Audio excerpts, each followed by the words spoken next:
Hey, what's up guys? For today's video tayo po ay magluluto ng sweet and sour tulingan fish na hindi kalakihan. Ayan, maliliit po na tulingan ang aking lulutuin. Nakabili po kasi ako ng tulingan na maliliit. Ay nag-request ang asawa ko na magluto daw naman ako ng sweet and sour dahil matagal na siyang hindi nakakakain ng sweet and sour. Paborito po kasi niya yon sa luto ng tulingan. Kaya tara guys, samahan niyo ako at patitikimin natin ang masarap na putahe ang ating pamilya.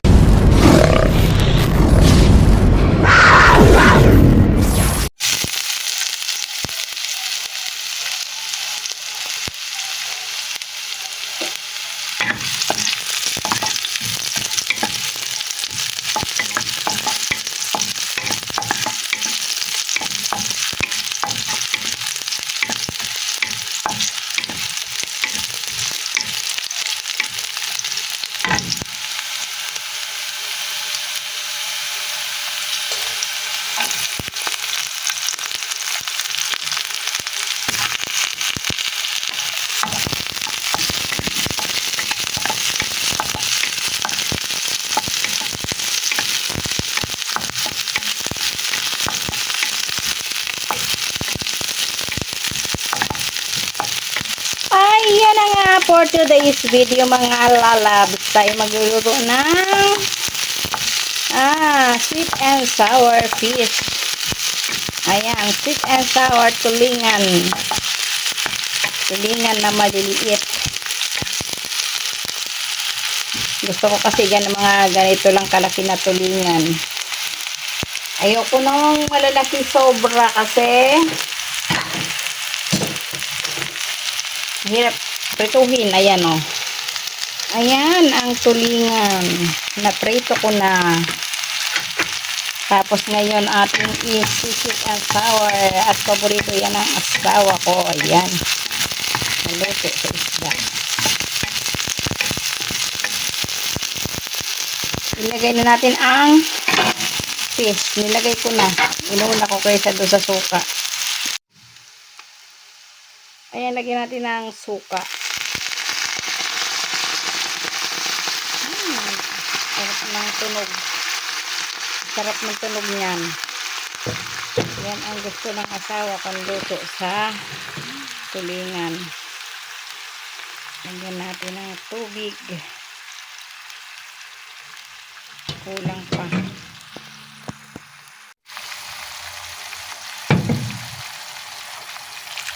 Ayan. Yan natin ang sabaw.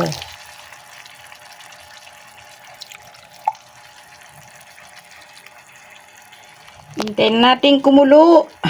Kumulo-kulo. Paglalagyan natin ng sugar. Ayan, medyo kumukulo na. Lagyan natin ng asin. Ayan, kaunting asin lang kasi may asin na ang pritong isda.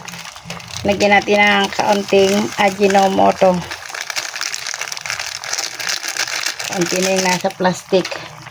Tapos, ito ang sugar. Kailangan brown sugar ilagay natin. Kailangan kasi naglalaban ang tamis at asim. Kaya nga sweet and sour. Ayan. Hintay nating kumulo. Sa ating black pepper. Lagyan natin ang black pepper. Ayan. Pasensya na kayo, malikot ang aking video kasi hindi ako sanay humawak ng kaliwa. Wala akong sira na yung aking yung aking phone stand. Kailangan nang bumili. Kaya lang wala pang pambili. Kaya tis-tis muna tayo dyan sa ating kamay. Kamay na lang ang gamitin. Paraan lang para lang may video at may upload. Yan, hintay natin yan. Kumulo ng kulong-kulo. Maganda tayo ng cornstarch. This time, ilalagay na natin ang cornstarch. Ayan. Cornstarch. Hindi natin lahat baka sobrang lapot. kailangan ay mild lang ang lapot. Ayan, sobrang lapot na nga. Kailangan natin dagdagan ng water ngayon.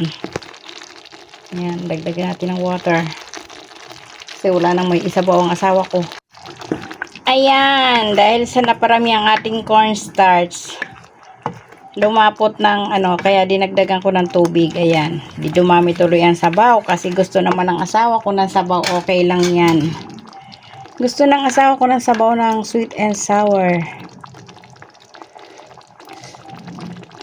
Huwag na ninyong hanapin yung mga gulay-gulay niyan kasi pandalasan ako, hindi na ako nakalabas, hindi na ako nakabili ng mga panghalo na gulay-gulay para pampakulay dyan. Okay lang yan, masarap naman. Ang mahalaga masarap. O, di ba na usok-usok?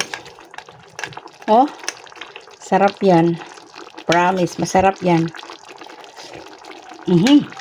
Panalong-panalo ang lasa. Ayan. Nakaluto na naman po tayo ng isang putahe na siguradong magugustuhan ng ating pamilya. Ayan, paborito, lalong higit ng aking asawa. Paborito niya yan. Sweet and sour. Yummy, yummy. Ayan, luto na po ang ating sweet and sour fish na tulingan na maliliit. Yan. Walang kakulay-kulay na iba. Wala kasing gulay. Ay, okay lang pero masarap naman. Try nyo rin. Maraming salamat sa inyong panunood. Till my next video. Bye-bye. Love you all. Ayan, nakatapos na naman tayo ng ating isang putahe na kakaiba kasi karamihan sa atin ay hindi alam ang luto na ganyan na sweet and sour or escabeche. Escabeche ang tawag niya sa amin sa Mindoro. Naipagluto na natin ang ating pamilya as request ng aking asawa. Ayan. Kasi gusto niya yung ganyang luto. Maraming salamat sa araw-araw ninyong sama sa aking mga premiere, sa aking mga video. At maraming salamat sa lahat, lalo na sa Solid Team and Team Happy. At sa mga kaibigan laging nandiyan at nakasuporta. Maraming salamat din sa aking mga channel member. Ayan, hindi ko na kayo isa-isahin. Thank you. God bless you all. And bye-bye. See you on my next video. Bye!